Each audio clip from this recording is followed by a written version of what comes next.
बच्चे को virtual autism है या फिर क्लासिक ऑटिज्म, दोनों ही केसेस में अगर आपका बच्चा 2 साल, 3 साल या 4 साल का है और बच्चे में स्पीच नहीं है, तो कुछ बातों का आपको जानना बहुत ज़रूरी है।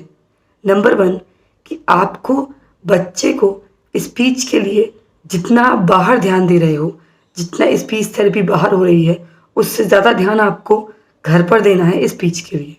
रीज़न इज़ कि जितना मेरा एक्सपीरियंस है और मैं और भी लोगों से बता सकती हूँ आपको कि स्पीच घर पे काम करने से ज़्यादा आती है। मतलब घर पे आप काम कर रहे हो, बाहर भी कर रहे हो, तब तो ठीक है, बट घर पर आपको डेली बेसिस पे काम करना बहुत ज़रूरी है स्पीच के लिए। अदरवाइज़ बाहर जो आप स्पीच थेरेपी करवा रहे हो, वो भी बेकार हो जाएगी। नेक्स्ट पॉइंट ये कि आपको ये ध्यान रखना है कि बच्चे की डेली रूटीन में एक लैंग्वेज प्रेफ़र करिए। आपके पास आप देखिएगा कुछ लोग साउथ में होते हैं तो उनके पास बहुत बड़ी प्रॉब्लम होती है कि साउथ की लैंग्वेज भी है, हिंदी भी लैंग्वेज है जो कॉमन इंडिया में चलती है, इंग्लिश स्कूल्स में चलती है। तो ये 3 लैंग्वेज हो गई या फिर बंगाली हैं तो उनके साथ भी 3 लैंग्वेजेस हो गई।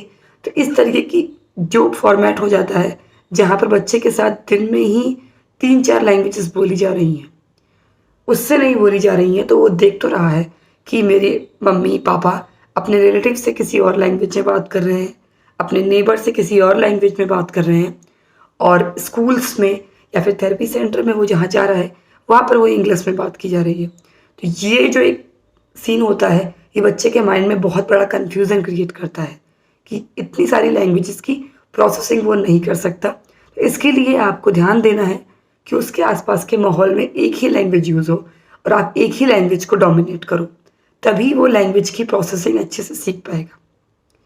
थर्ड पॉइंट क्या है कि आपको बच्चे के साथ वॉवल्स प्रोड्यूस करना, डेली प्रैक्टिस करना है। जैसे आ, ई, ओ, यू और इसको लाउड वॉइस में प्रोड्यूस करना है ताकि उसके गले से आवाज़ निकलने की स्टार्टिंग हो और वो पैटर्न बना सके जो उसको वर्ड्स में ज़रूरी होता है।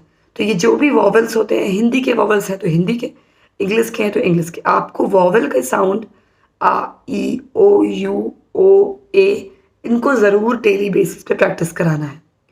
नेक्स्ट इम्पॉर्टेंट पॉइंट कि आपको लिप बेस्ड एक्टिविटी ज़रूर करानी है। लिप बेस्ड वर्ड्स का प्रोनाउंसिएशन ज़रूर करना है उसके साथ में। अगर आप नॉर्मल ऐसे एज एक्टिविटी कर रहे हो तब भी ठीक है, वरना आप किसी भी चीज़ के लिए किसी पर्सन को कॉल करने में, लाइक जैसे आपने पापा के लिए बोला पापा, बा, तो ये पी और ये बा जो ये वर्ड है ये लिप के थ्रू निकल रहे हैं, तो इनकी प्रैक्टिस ज़रूर कराइए क्योंकि सारे वर्ड्स तभी कंबाइंड होकर निकल पाएंगे जब वो ओवरऑल उसके अंदर स्ट्रेंथ होगी।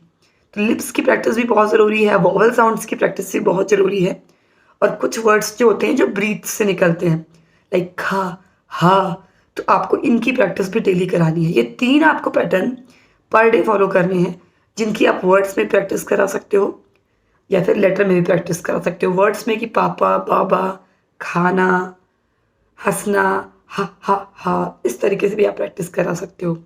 इन चीज़ों का अगर आप ध्यान रखते हो और ये ध्यान रखिए कि बच्चे की अंडरस्टैंडिंग बहुत अच्छी हो, मतलब कि अंडरस्टैंडिंग पे आपको खुद ध्यान देना है कि बच्चा 2 वर्ड्स कमांड, 1 वर्ड सिंपल अगर आप किसी चीज़ को पकड़ के ऐसे बता रहे हो कि ये ग्लास है, ये बॉटल है, तो वो समझ रहा है कि नहीं समझ रहा है। एक एज के बाद 2 साल का बच्चा हो गया, एटलीस्ट 2 वर्ड्स कमांड उसको समझना चाहिए। तो वो 2 वर्ड्स कमांड समझ रहा है कि नहीं समझ रहा है। तो अंडरस्टैंडिंग बहुत ज़रूरी है। अगर अंडरस्टैंडिंग नहीं होगी तो लैंग्वेज उसकी नहीं आ पाएगी, वो लैंग्वेज को रिसीव नहीं कर पाएगा। तो अगर आप इन बातों का ध्यान देते हो तो स्पीच आपके लिए बहुत ज़्यादा ईज़ी हो जाएगी और वो जल्दी इम्प्रूवमेंट आएगा बच्चे में। अगर वो बाहर थेरेपी करा रहा है तब भी और घर पर भी आपको इन बातों का ध्यान देना बहुत ज़रूरी है। आपको वीडियो पसंद आता है या कोई भी कमेंट है तो प्लीज़ कमेंट करिए। Thanks for watching my video.